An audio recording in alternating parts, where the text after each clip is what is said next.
Sid, what happened? I was on the perfect lip. I had great pitch, and then bam, I hit something. What'd you hit? I don't know, I couldn't see. Hey, Palmer. Hello, my friends. How are you doing? I just wiped out. It felt like something hit me, but I couldn't see anything. Well, just because you can't see something doesn't mean it isn't there. What do you mean? Many things on this planet aren't visible to the human eye, unless you know where to look. Palmer, it sounds like you're talking in riddles. Not really. Think of a police detective solving a crime.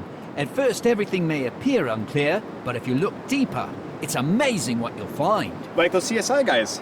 Now you've got it, and there's a place not far from here where you can do just that. These CSIers? Not exactly, but at Pacific Rim National Park Reserve here on Vancouver Island, you'll be able to uncover all kinds of hidden treasures. I've been there before. Good, then you'll have an added advantage. To what? Find hidden treasures? Hey, Palmer, don't forget I haven't been there before. Don't worry, I'll give you clues on how to get to each place, and then it's up to you to probe deeper. Fair enough? Fair enough. Come on, Sid. We have some investigating to do. Right behind you, Detective Cat. Today on CG Kids, we'll travel to Pacific Rim National Park Reserve in British Columbia, where we'll discover the hidden worlds that inhabit this region. And we'll meet with the Nutana First Nation, who live among these buried treasures. It's an adventure you won't want to miss. Canadian Geographic Test.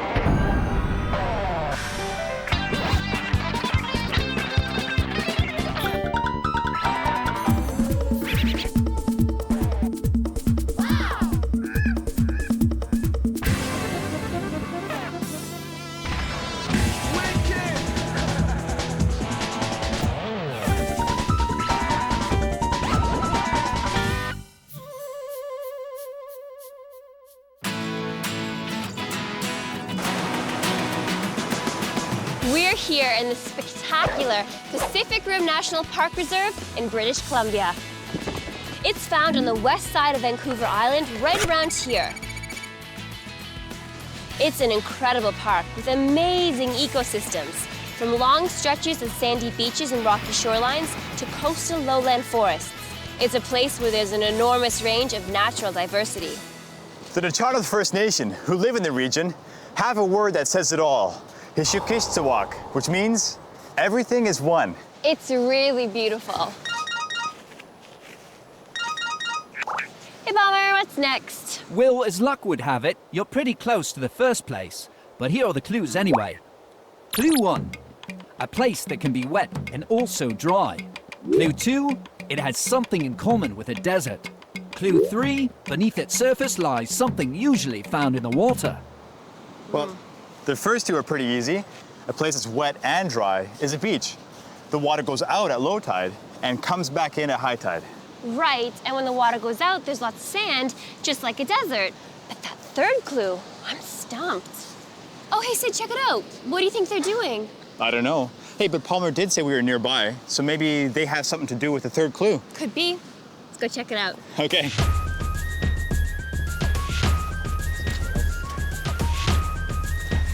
Hey, you guys. Hi. Hey, how you doing? I'm Good. Sid. I'm Kat. Hi, Sid and Kat. This is Nico and Nixie, and my name's Rod. So what are you guys doing? We're finding ghost shrimp and worms. I think we might be in the right place. We're totally in the right place. How are you guys finding these? We use this tool here.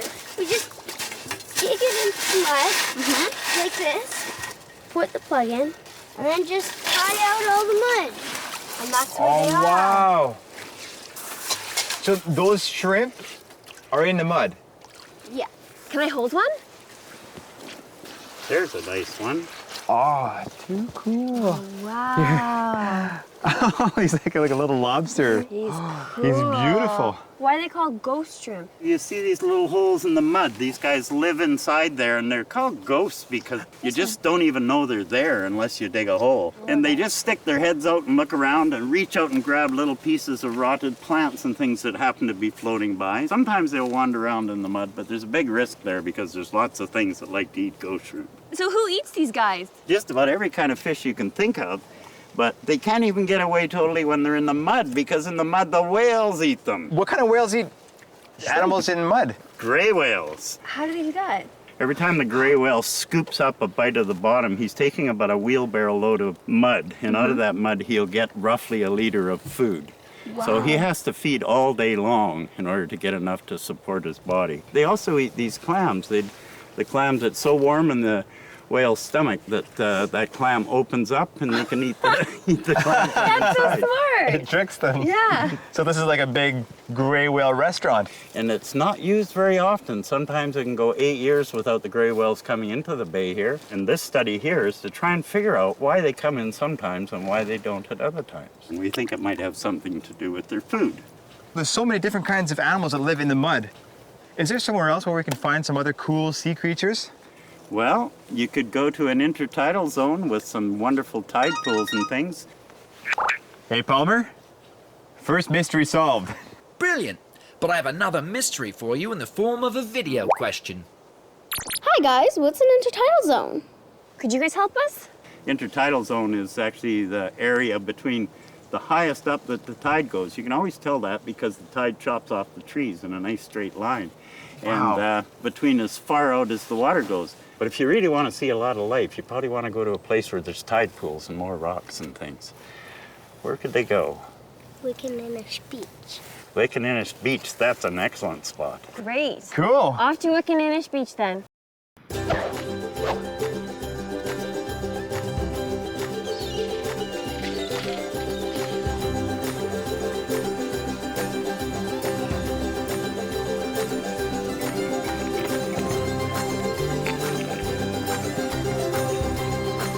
We arrived at Wickaninnish Beach. And just as Rod had promised, it was packed with all kinds of marine life. Look at all this cool stuff in the water. That would be a tide pool. Well, what's a tide pool? Well, because of the rock formations, when the tide goes out, it leaves a pool of water. And you can find all kinds of cool stuff in there. Things that you wouldn't see if the tide was in. I saw this the last time I was here. Hi guys, I see you found a tide pool. Yeah! Yeah. It hasn't changed since the last time I was here. Not really. The tide comes in, the tide comes out, but it's really all the same. Now, one of the neat things, of course, about this coast is that the area is so rich in marine life that, yeah, you've got a great variety of stuff just in this small basin right in front of us. What are some of the things that you were noticing? Ooh, we saw this weird thing. Kind of looks like a flower. That's a sea anemone. Sea anemone. Is it an animal or is it a plant? It's an animal. Oh, wow. There's a little bit of plant life going on. That's why they're green. They've actually got algae growing in them. And we Yeah. saw some, like, they almost looked like spiders crawling around the bottom. Oh, you know what? Those were hermit crabs. Let me see if I can find one. Oh, actually, there's one right over here. Hermit crabs need shells for their homes because they've got really soft bodies. So this one, as you can see, isn't able to completely withdraw into the shell. That's a sign that this hermit crab will need to find a bigger shell and fast, because that's the way they escape their predators. Is going in? Yeah. If they've got the right size shell, they can completely withdraw inside and they can use their claws to defend themselves. So, what did you call those little tiny fish? Tide pool sculpins, Sculpin. They're fast. aren't they? And they're really well camouflaged too. That's how they get their prey. They lie in wait, and when something darts by, they zip out and grab it. Oh. Here's something really cool that you often find in the tide pools here. A starfish. Hold on. Hey, what's up, Palmer? Just backing up my hard drive, and I've got a video uplink coming through. Great, put them through. Hey guys, why don't starfish look like other fish? The reason they don't look like other fish is because they're not fish at all. They're part of a group of creatures called echinoderms. All right, Palmer, we're ready for our next case. Lay the clues on us. All right, get ready, because here they come. Clue 1, I have 2 faces. Clue 2, I stand on 2 legs, but my spirit is both winged and 4-legged. Clue 3, I live on the land, in the air, and in the sea. It sounds like those clues might have something to do with the New Chanouth people. My friends Sheila and Eddie are over on the New Chanouth Trail. They might be able to help you. Awesome. Cool. It's just over there. Let's give it a shot. Hey, Thanks a lot for showing us the tide pools. This was so cool. You're welcome. See you later. All right, see you. See ya. This place is gorgeous. Beautiful. Look at all the moss up in the trees. I can't get enough of these big trees. Hi, you guys wouldn't happen to be Eddie and Sheila, would you? Yes. Yeah.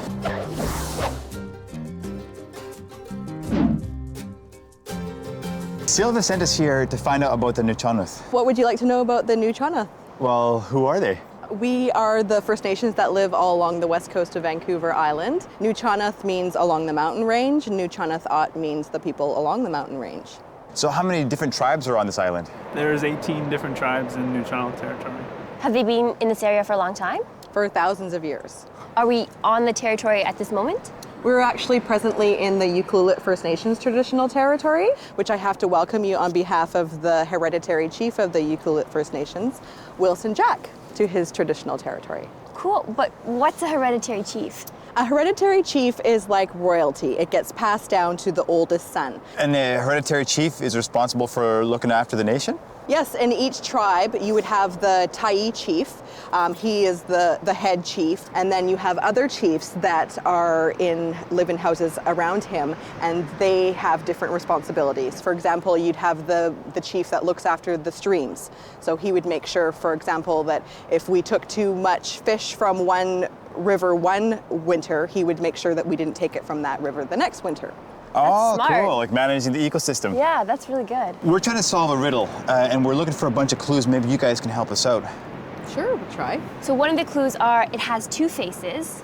It walks on two legs, but it really has four legs and can even fly.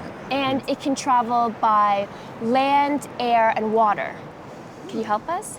I think I know where you might be able to find the answer. You have to go to Port Alberni and look for Marissa Bennett. Marissa Bennett, Port Alberni. Got it. All Thank right. you so much. This is great. Yeah, thanks a lot, you Bye. guys. See ya. Bye-bye.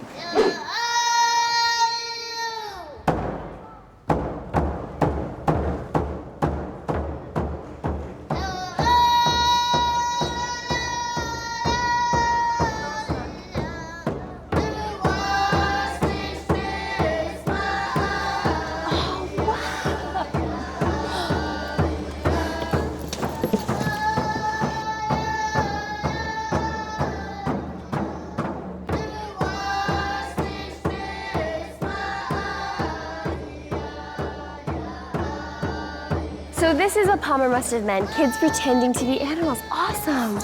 Oh, it's so much more than just pretending. Hi, I'm Marissa. Hey, Sheila sent us looking for you. I'm glad you guys can make it. Wildlife are very scarce and very important to the Nuchanoth people. And all the dancers here embody the spirit of that animal they're dancing with. As you can see, we have all the animals represented in Pacific Rim National Park Reserve, like the bear, and the hummingbirds, and the eagle, and the orca. And these are all found in Pacific Rim National Park.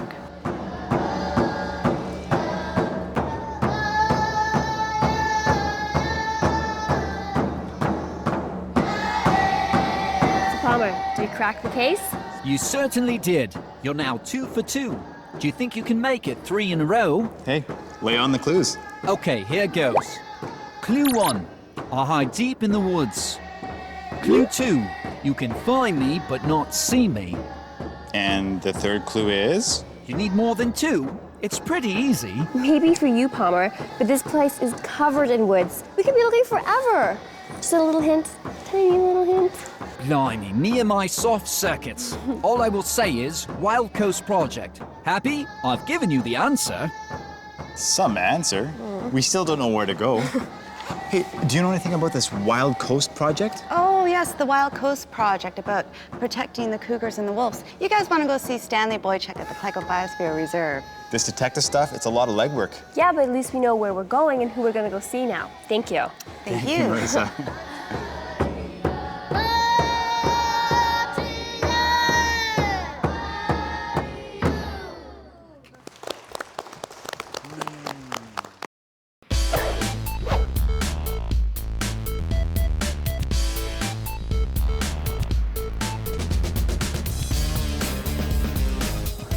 Well, we made it, but I don't know how we're gonna find Stan.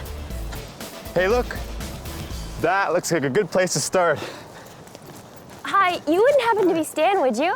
No, I know a Stan. Oh, well, I'm Kat. Hi, Kat. And I'm Sid. Hi, Sid. I'm Bob.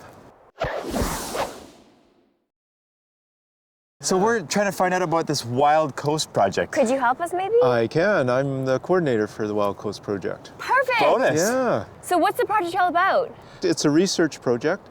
We're looking at cougars, wolves, their prey, and people, and how carnivores and prey interact, and we're doing it with partners like the Clayoquot Biosphere Reserve. Actually, that's who Stan works for. He's director of the Biosphere Reserve. And how did this whole project begin? Well, since the late 1990s, we started seeing more interactions between wolves and people and cougar and people. The better we understand where cougars and wolves hunt and where they travel, that'll help us develop strategies to prevent conflicts. What do you guys do? How do you study that? We use non-invasive techniques like tracking, collecting of scats to learn about diet. Scats?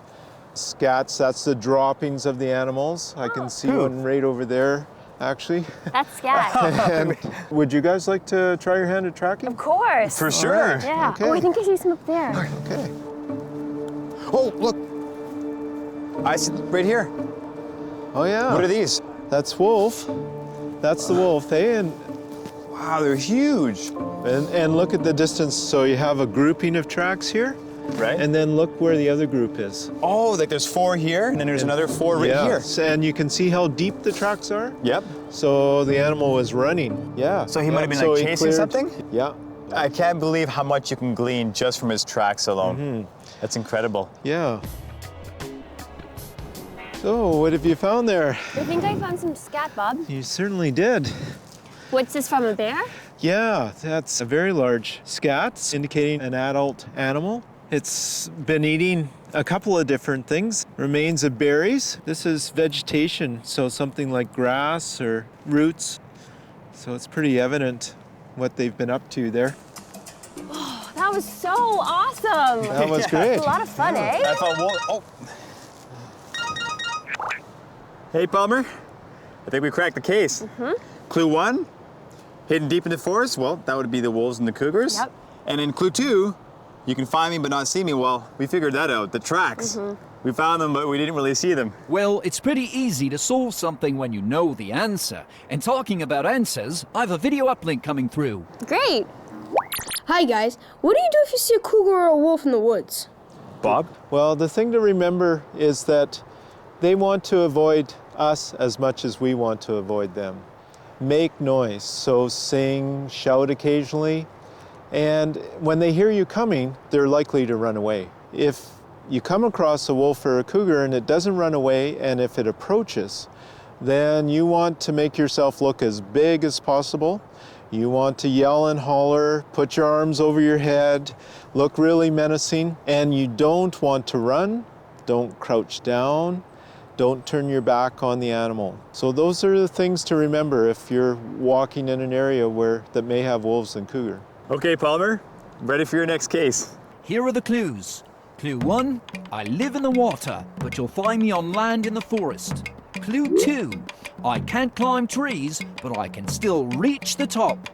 Clue 3, I help all living creatures. Okay, well, based on clue 1, it could be a fish. Fish, but fish don't live in forests and climbing trees. I think our perfect score is about to be ruined. You might be talking about a salmon forest.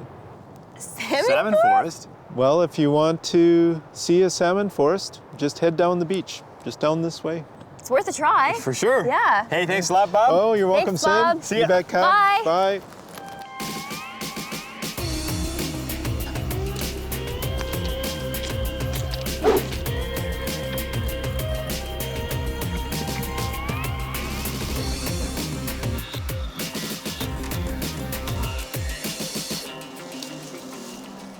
Is this a salmon forest? I don't know. I don't see any salmon hanging from the trees. Oh, hey, check it out. Hey, I wonder if he's gathering salmon. Let's go see. Oh, hey. Hello. I'm Sid. I'm Carl. I'm Kat. Hello, Kat. don't know if you know anything about the salmon forest. That's what we're trying to find, but we're kind of lost. You guys are looking for salmon? Well, the salmon forest, I think. But I don't get it. I didn't see any fish We've seen anywhere. no Well, because salmon. this is the salmon forest. I was just looking for salmon myself. On the ground? On the ground, yeah. The salmon come into the stream, which is where you would expect to find them, right? Right. Yeah. But then they get dragged up by the bears. Bears love to eat salmon. Okay. But they don't eat it all. They eat maybe half of them, and then they rot. And a bear over the course of a season may drag up 700 salmon into a forest. So for each bear, you got 700 rotting carcasses. Ugh. It really stinks. I imagine. But all that rotten fish, it's excellent for the trees. Look up at these trees. Huge trees, right? Yeah. They're growing on fish fertilizer partly. And because of that fertilizer, they grow up to 2.5 times the rate of trees away. 2.5 times? Yeah. Holy. I think we cracked the code. Like, we solved the case. That's right. Yeah. What were the clues? Something that lives in the water, but The can salmon. be found on land, Right? brought here by the bears, and it can even like reach the treetops and helps all living things.